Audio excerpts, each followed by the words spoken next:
اللہ وحدہ لا شریک کے پاک کلام کی تلاوت اور پیارے محبوب کریم علیہ الصلوۃ والتسلیم کی بارگاہ مقدسہ میں ہدیہ عقیدت پیش کرنے کے بعد سب سے پہلے دعا گو ہوں وحدہ لا شریک اپنے حبیب کریم علیہ الصلوۃ والتسلیم کے صدقہ حق اور سچ کہنے کی توفیق عطا فرمائے،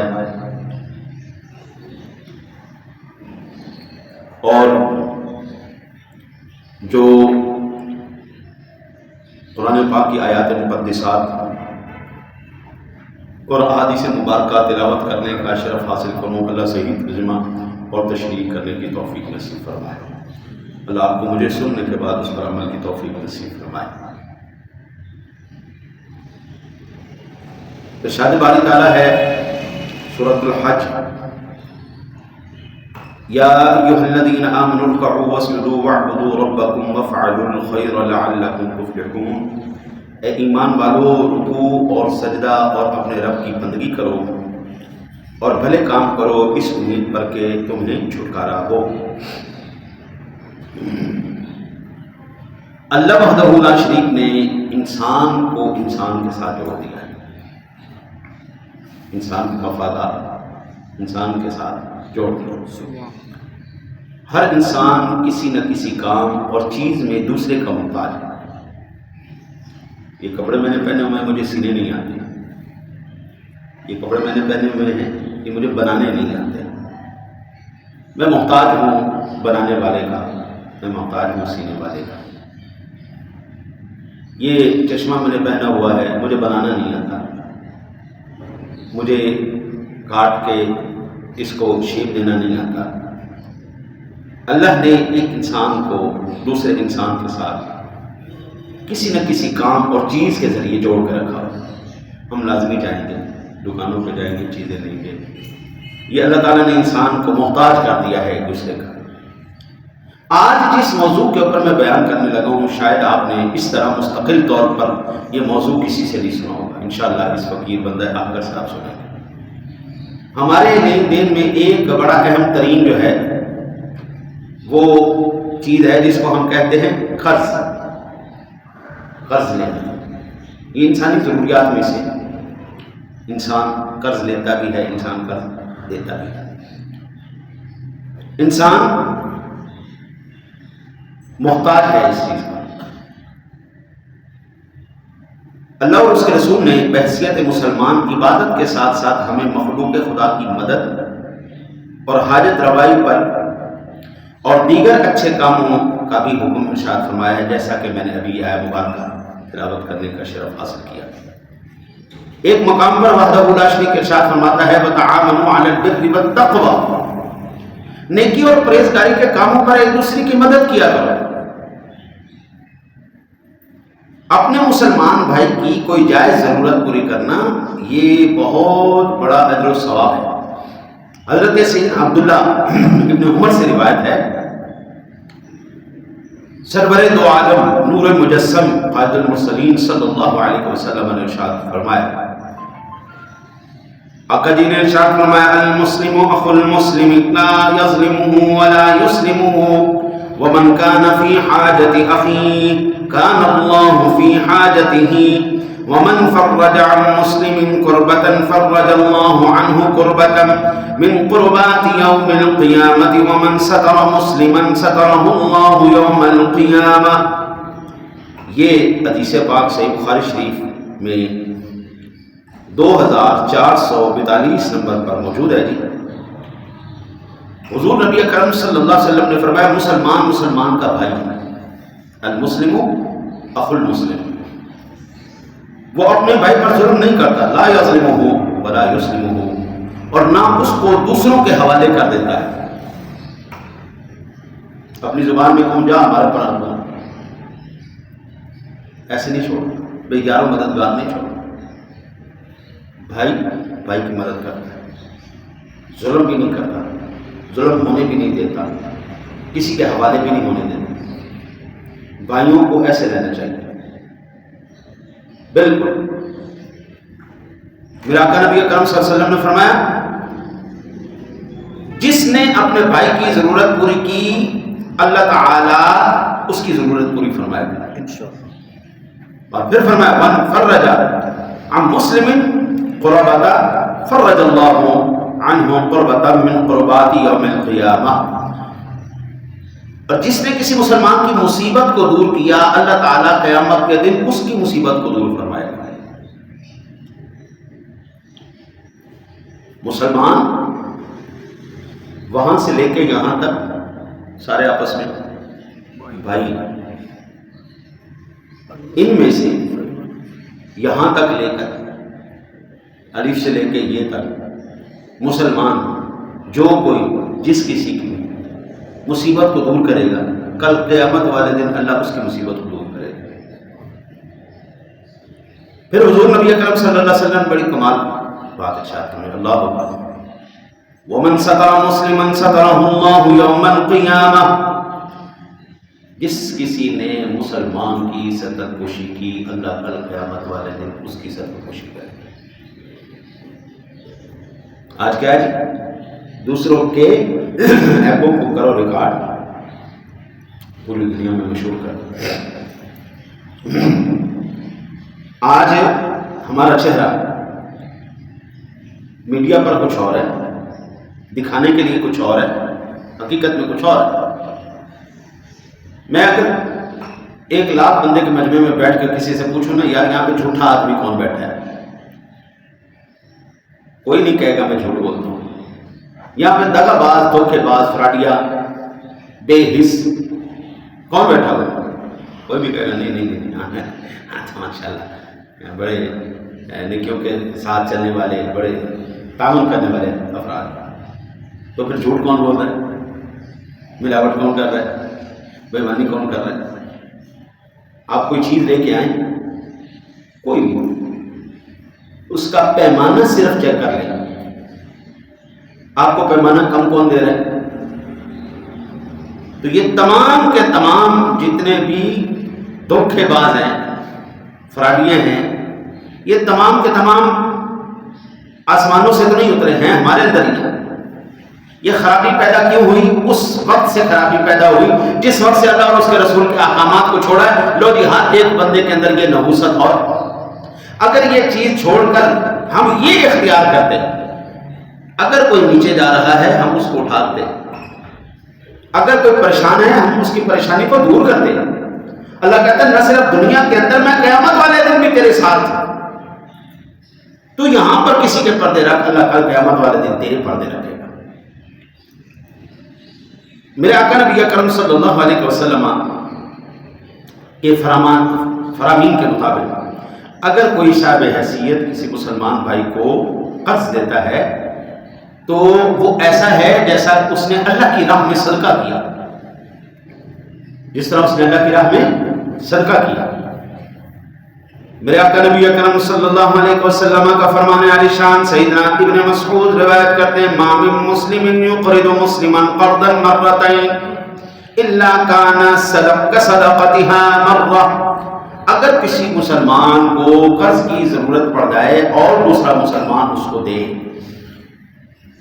پھر اس کو دوبارہ ضرورت پڑے اور پھر وہ اس کو دوبارہ قرض دے، تو اللہ وحدہ لا شریک اس مسلمان کو پہلی مرتبہ تو قرض دینے کا ثواب دے گا، دوسری مرتبہ اللہ ساتھ صدقے کا بھی ثواب عطا فرمائے گا۔ اور کسی مسلمان کو قرض دینا صدقہ کرنے سے 18 گنا زیادہ اجر و ثواب ہے۔ آپ نے فقیر کو دیا نا جی، اس بندے کو دینے کا، کسی حاجت مند کو دیا صدقہ، بس اتنا ہی صدقہ کا ثواب ہے جتنا ہے۔ لیکن آپ نے اگر کسی ضرورت مند کو قرض دیا تو 18 گنا زیادہ اللہ اس کا اجر و ثواب عطا فرماتا ہے۔ ایک روایت میں میرے آقا نبی اکرم صلی اللہ علیہ وسلم کا فرمان عالی شان ہے، رأيت ليلة أسري بي على باب الجنة مكتوبا الصدقة ب10 أمثالها والقرض ب18، فقلت يا جبريل ما بال القرض أفضل من الصدقة؟ قال لأن السائل يسأل وعنده والمستقرض لا يستقرض إلا من حاجة۔ میرے آقا نبی اکرم صلی اللہ علیہ وسلم نے ارشاد فرمایا، کل معراج کی رات میں جب جنت کے دروازے دیکھ رہا تھا تو جنت کے ایک دروازے پہ لکھا ہوا تھا کہ صدقے کا بدلہ 10 گنا ہے اور کسی کو قرضہ دینے کا اجر 18 گنا ہے. تو میں نے پوچھا ہے جبریل قرض اجر و ثواب میں صدقے سے بڑھ کیوں گیا جی؟ صدقے کو حالانکہ زیادہ ثواب ملنا چاہیے، قرض کو کم ملنا چاہیے. تو جبریل نے عرض کی یا رسول اللہ صلی اللہ علیہ وسلم، سوالی جو ہے، یہ فقیر جو ہے، یہ باوجود اس کے پاس مال ہونے کے پھر بھی سوال کرتا ہے. اس کے پاس ہوگا وہ پھر بھی سوال کرے گا، سوالی. لیکن جو قرض لینے والا ہے وہ صرف اسی وقت قرض لے گا جس وقت اس کو ضرورت ہوگا. تو جو ضرورت کو پورا کرنے کے لیے لے رہا ہے وہ بھی اس نیت سے اس کو واپس کر رہا ہے، اس کا اللہ اس کو 18 گنا اجر عطا فرمائے گا. فقیر جو ہے، فقیر، میں اس پر مزید زیادہ لمبی بحث نہیں کرنے لگا. آپ کی جتنی مہینے کی کمائی ہے وہ 1-2 دن کے اندر پوری کر لیتے ہیں. آپ جتنے کماتے ہیں 25,000 30,000 روپیہ، یہ 1-2 دن کے اندر وہ پورا کر لیتے ہیں. میرے کل تنخواہ جو ہے نا اتنی، ہاں جی، تو میری تنخواہ وہ 2 دن کے اندر کما کے سائڈ پہ ہو. ہم نے جب بچوں کو پڑھانا ہے، ان کی فیسیں ادا کرنی ہے، تو ہمیں تو ضرورت پڑے گی. ہم نے ضرورتاً لینا ہے، لیکن اس نے ضرورتاً نہیں لینا، عادتاً لینا ہے. حضرت سیدنا عبداللہ بن مسعود سے روایت ہے، میرے آقا نبی اکرم صلی اللہ علیہ وسلم نے فرمایا کل قرض صدقہ، اپنے مسلمان بھائی کو دیا جانے والا ہر قرض صدقہ ہے. اور میرے آقا نبی اکرم صلی اللہ علیہ وسلم کے صحابی حضرت ثوبان سے روایت ہے، اللہ آپ کی خیر کرے، اور یہ روایت سنن ترمذی شریف کے اندر 1572 نمبر پر موجود ہے. آقا جی نے ارشاد فرمایا من مات وهو بريء من 3، جو شخص بھی اس حالت میں مرا کہ وہ 3 چیزوں سے بری تھا.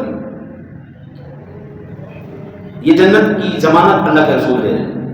3 کام نہیں کرنے، 3 کام چھوڑ دو، جنت کی ٹکٹ حضور سے لے دو. میں تو نہیں دے سکتا جی، مجھے تو اپنا نہیں پتا میں جنت میں جاؤں گا کہ نہیں جاؤں گا.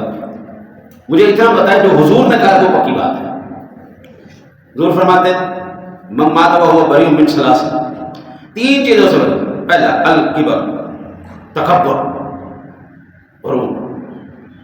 تکبر عزازیل را خار کر بزندہ لعنت گرفتار کر.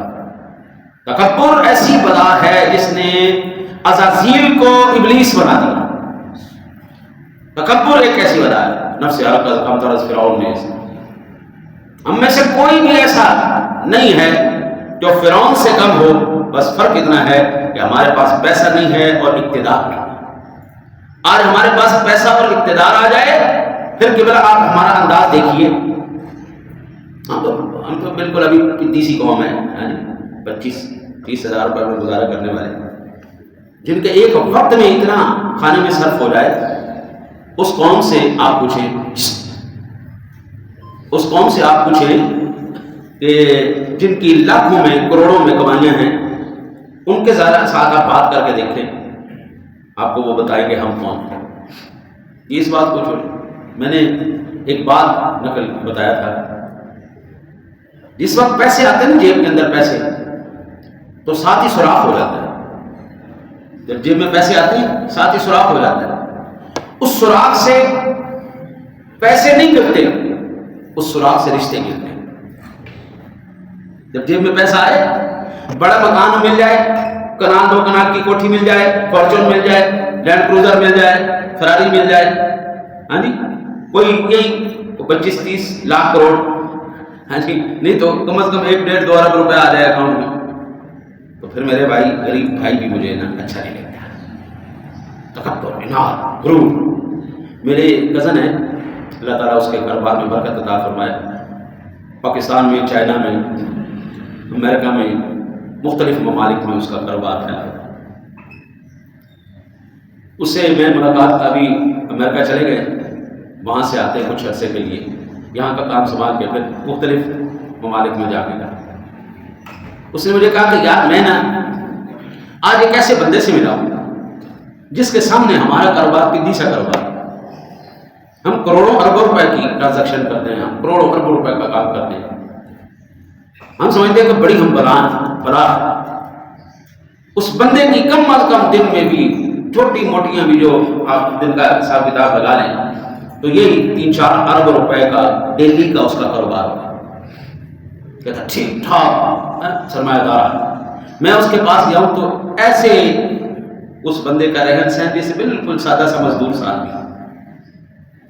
یہ اللہ کسی کسی کو دیتا ہے، پیسہ بھی آئے، کاروبار بھی آئے، اقتدار بھی آئے، اختیار بھی آئے اور پھر سادگی بھی آئے، یہ نہیں نظر آتا۔ ورنہ عموماً یہ ہے پیسہ آیا، اقتدار آیا، اختیار آیا،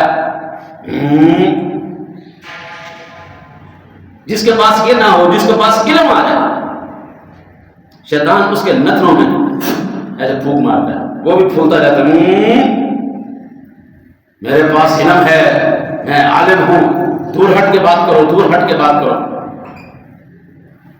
حضور فرماتے ہیں جو بندہ یہ چھوڑ گیا، بھائی میں زمانہ دیتا ہوں وہ جنتی۔ دوسرا حضور نے فرمایا والغلول، اللہ اکبر، جو خیانت کرنا چھوڑ گیا۔ ہم نے جدھر نوکری کی وہ وقت، وہ کام، وہ امانت ہے ہمارے پاس، وہ چیزیں، وہ اشیاء، دفتروں میں سے کاپی غائب ہوگی، پینسل غائب ہوگی، یہ چیزیں غائب ہو گئی، آپ کو پرنٹ نکالنے کی اجازت نہیں، آپ اپنے دبا بس میں نکال رہے ہیں، آپ کو وہاں کے سوائے دفتری استعمال کے علاوہ کسی اور چیز کو استعمال کرنے کی اجازت نہیں، آپ دبا کے استعمال کر رہے ہیں۔ کہیں پر یہ ہر نوکری میں جہاں جس کے جو ذمہ ہے وہ اس کے پاس امانت ہے۔ خیانت کرنے والا گھر میں، کاروبار میں، رہن سہن میں، کہیں پر بھی خائن کبھی جنت میں نہیں جائے گا۔ تیسرا میرے آقا نے فرمایا والدین دخل الجنہ، اللہ اکبر، جو قرض سے بری ہو کے مرا وہ جنت میں داخل ہو گیا۔ قرض لے لیا پھر ادا بھی کر دیا۔ سامنے سے احترام میرے آقا نبی اکرم صلی اللہ علیہ وسلم کو فرمانے علی شان ہے یغفر للشہید کل ذنب الا الدین، اللہ تعالیٰ شہید کے سارے گناہوں کو معاف کر دیتا ہے، ایک قرض کو معاف نہیں کرتا، قرض اس کے ذمہ رہے۔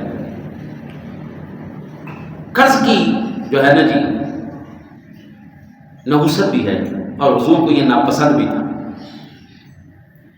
اما عائشہ صدیقہ طیبہ طاہرہ فرماتی ہیں میرے آقا نبی اکرم صلی اللہ علیہ وسلم یوں دعا فرماتے تھے اللہم انی اعوذ بک من المقسم والمغرم، اے اللہ میں گناہ اور قرض سے تیری پناہ میں آتا ہوں۔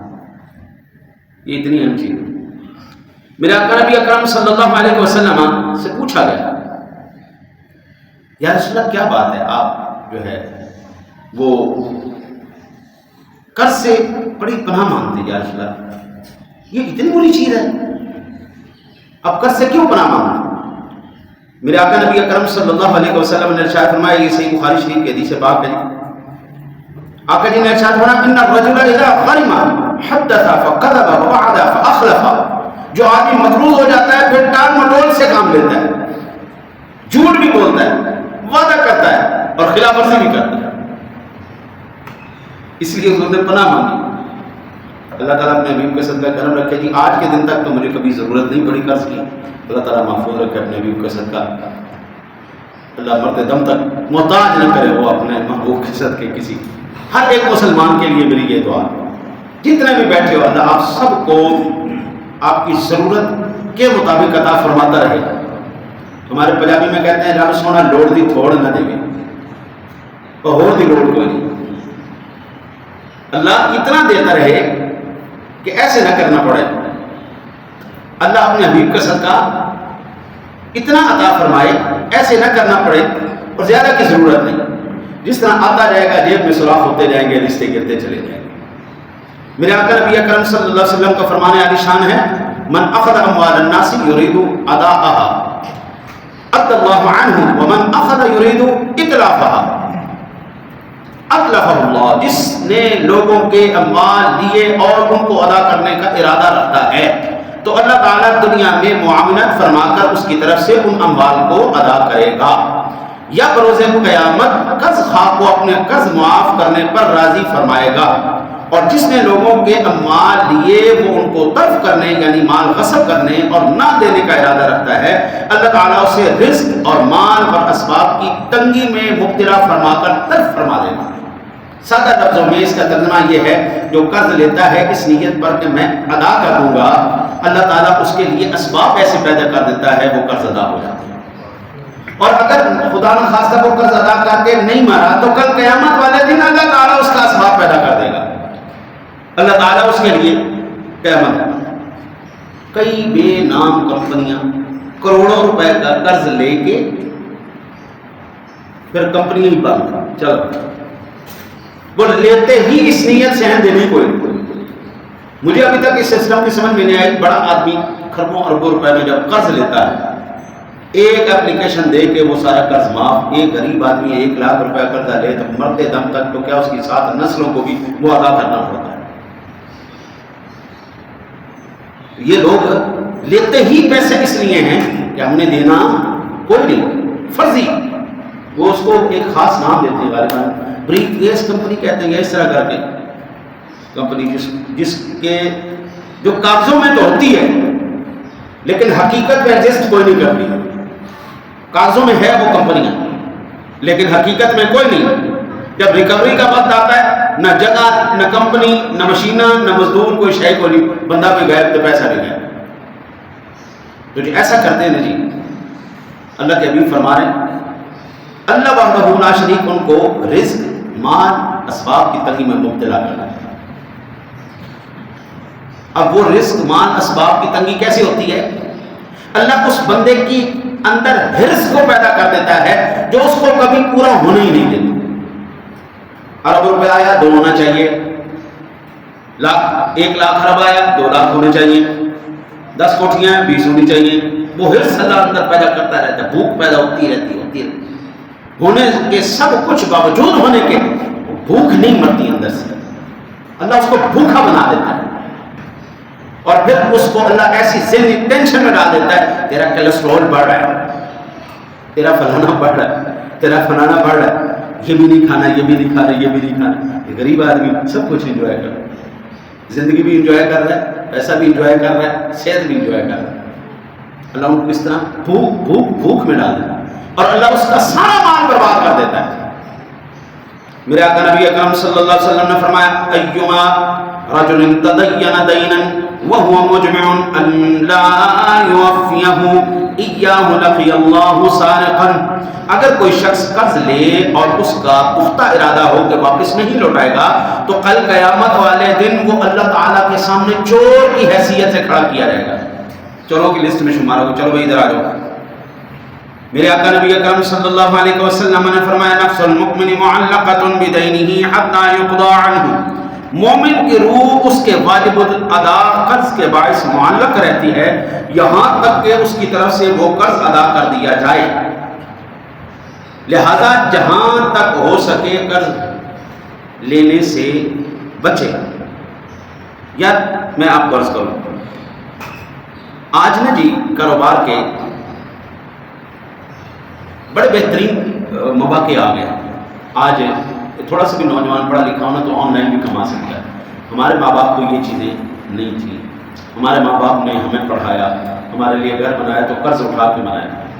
زیادہ تر جو ہے وہ اپنا گھر، اپنا کاروبار، اپنی چیزیں لے کے اللہ تعالیٰ نے سب کو احسان کیا، بنا لیا۔ لیکن کچھ ایسے ماں باپ بھی ہیں جنہوں نے ہماری ترقی کے لیے، ہماری تعریف کے لیے قرض اٹھائے لیکن وہ ادا نہیں کر سکے۔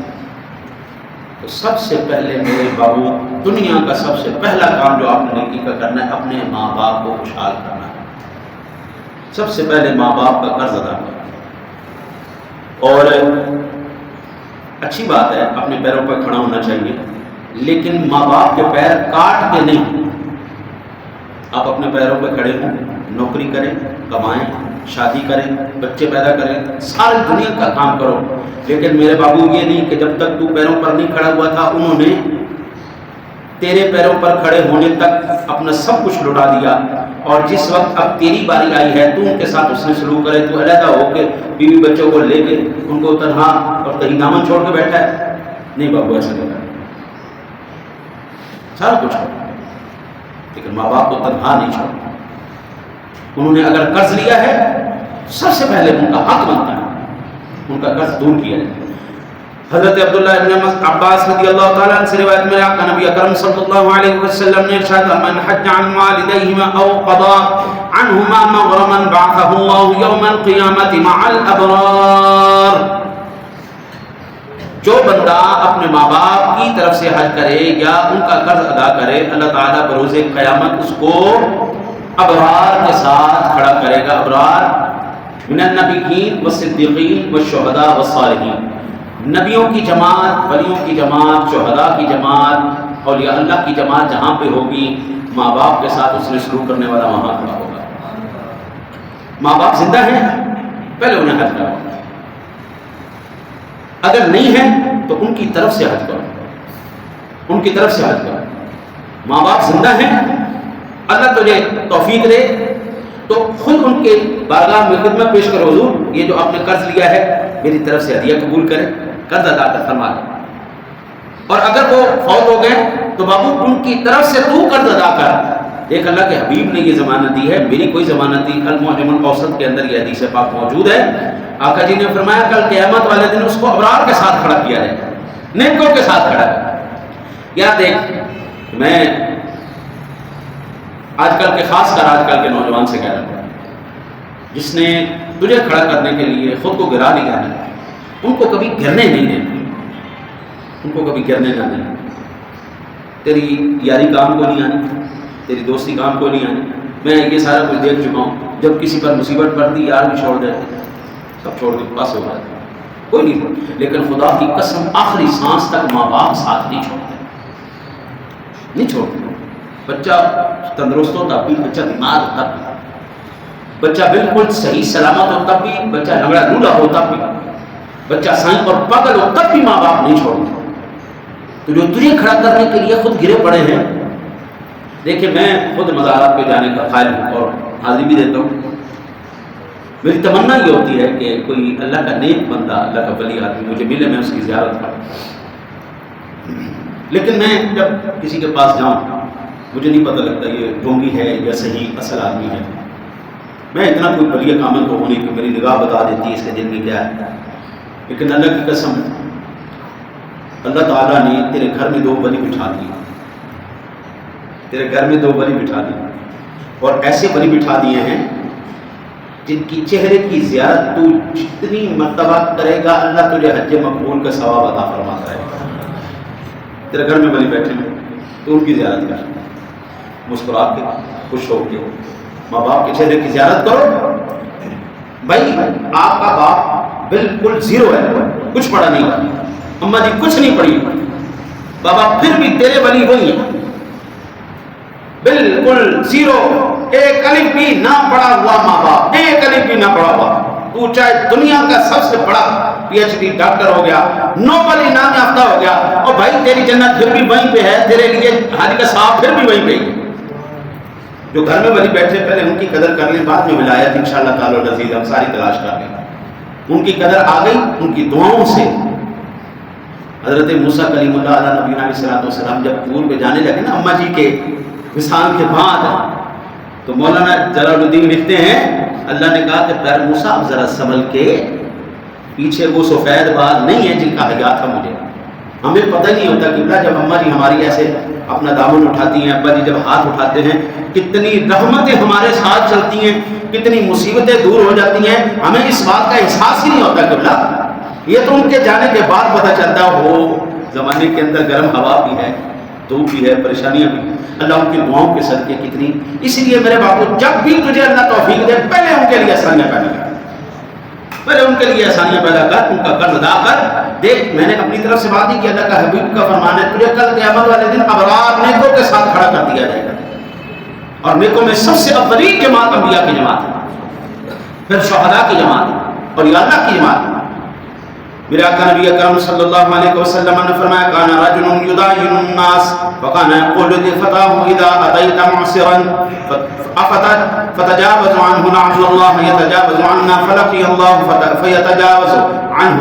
تم سے پہلی امتوں میں ایک شخص لوگوں کو قرض دیا کرتا تھا اور اپنے لڑکے سے کہتا تھا جب تم کسی غریب آدمی کے پاس جاؤ تو اسے درگزر کرنا، یعنی نرمی برتنا، شاید اللہ تعالیٰ بھی ہم سے درگزر فرمائے. تو پھر جب اللہ تعالیٰ سے ملاقات ہوئی تو اللہ تعالیٰ نے اس سے درگزر فرمایا، یعنی اللہ تعالیٰ نے اس کے گناہوں کو معاف. آج بڑا آدمی قرض لیتا ہے تو اکڑ کے کہتا ہے وہ دے دیں گے کی گل ہے، ٹھہر مار جانا ہے، ٹھہر. غریب آدمی قرض لے لینا جی تو اس کی گردن تو بوجھ کے نہیں پڑھ ڈوئے تیرا گھر بھی کوٹی ہے، سر ختم ڈر. قرض کے اوپر اور بڑی سی حدیث مبارکہ ہے. ایک خاص آج کل جو ہے نا جی نئی بیماری چلی ہے. میرے ایک شاگرد ہیں، ان کے عزیز تھے، وہ خودکشی کر کے مر گیا بیچارہ. اس نے 50 لاکھ روپیہ سود پہ قرض لیا.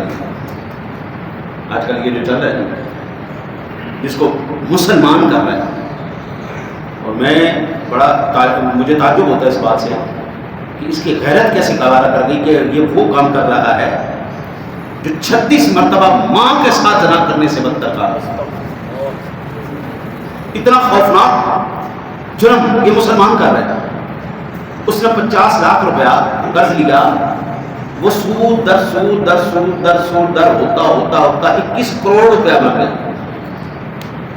ادا نہیں کر سکا، خودکشی کر کے مر گیا.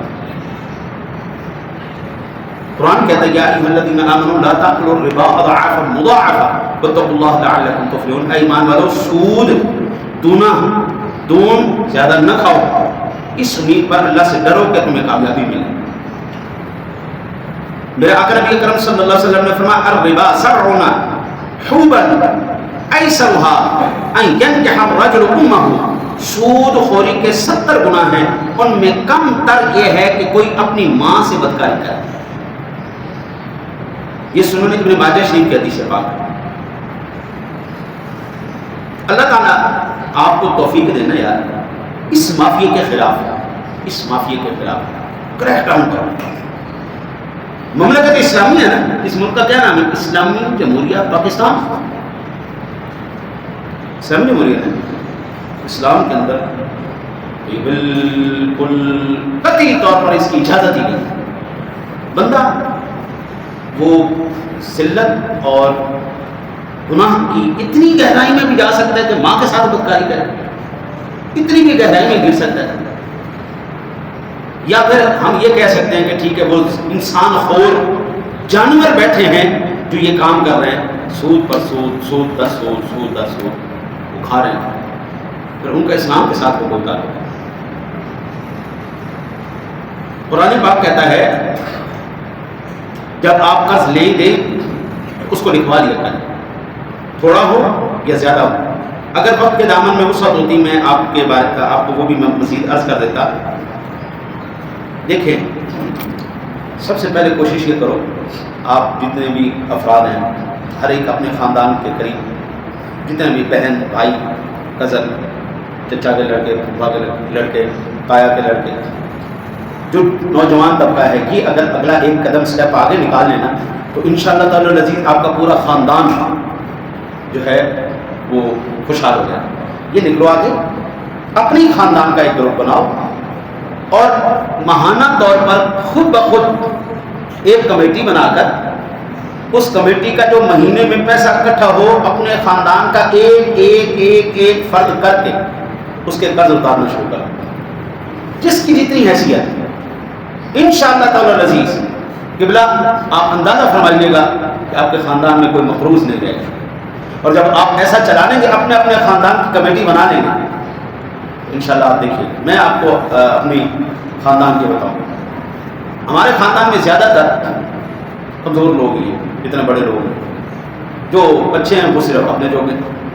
میرے خاندان میں میرے چچا اور والد گرامی 2 افراد ایسے ہیں جو صرف 2 بھائی تھے. ابا جی رحمۃ اللہ تعالیٰ علیہ جب تک حیات رہے انہوں نے خاندان کو سنبھالا. میرے والد گرامی کے بعد چچا ہے، امریکہ میں ہوتے ہیں، نیو یارک میں، وہاں پہ انہوں نے اپنی مسجد بنائی. ہم جمعہ والے دن چندہ اکٹھا کرتے ہیں، وہ جمعہ والے دن نمازیوں کو کھانا کھلاتے ہیں۔ میرے خاندان کی کوئی بیوہ ایسی نہیں، میرے خاندان کا کوئی غریب ایسا نہیں جس غریب یا بیوہ کو منتھلی وہ نہیں دیتے۔ ہمارے خاندان کا کوئی فرد کسی کے آگے ایسے ہاتھ نہیں کرتا، صرف ایک بندے نے ہمت کی ہوئی ہے، جی ایک بندے نے ہمت کی ہوئی ہے، الحمدللہ الحمدللہ، اللہ نے ان کو 9 بیٹے دیے، اللہ سب کو سلامت رکھے۔ 9 کے 9 بیٹے ہر مہینے جو کمائی آتی ہے اپنے باپ کے ہاتھ میں رکھتے ہیں۔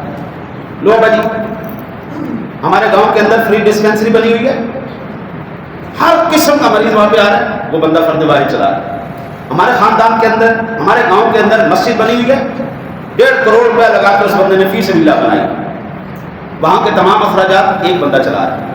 اگر میرے خاندان کے اندر ایک فرد میرے خاندان کو فقیر ہونے سے بچا سکتا ہے، ایسے کرنے سے بچا سکتا ہے، یار آپ کے خاندانوں میں تو ہوں گے نا کچھ نہ کچھ، ایک آدھا دانہ تو ہوگا، نہیں ہے کوئی بات نہیں، آپ خود اکٹھے ہو، 100 روپیہ ڈالے مہینے، جس کی 1000 کی حیثیت ہے وہ 1000 ڈالے گا، کچھ کر کے انشاءاللہ تعالی العزیز آپ دیکھیے گا آپ کے خاندان میں ایک تو محبت بھی بڑھتی چلی جائے گی، دوسرا مسائل بھی حل ہوتے چلے جائیں گے، اور انشاءاللہ یہ جو سود خور ہیں، جو یہ بدکاریاں کرنے والے ہیں، اپنے والدین کے ساتھ کرنے والے ہیں، اس سے اللہ ہماری جان چھڑا دے گا۔ اللہ سے دعا ہے اللہ آپ کو مجھے عمل کی توفیق عطا فرمائے۔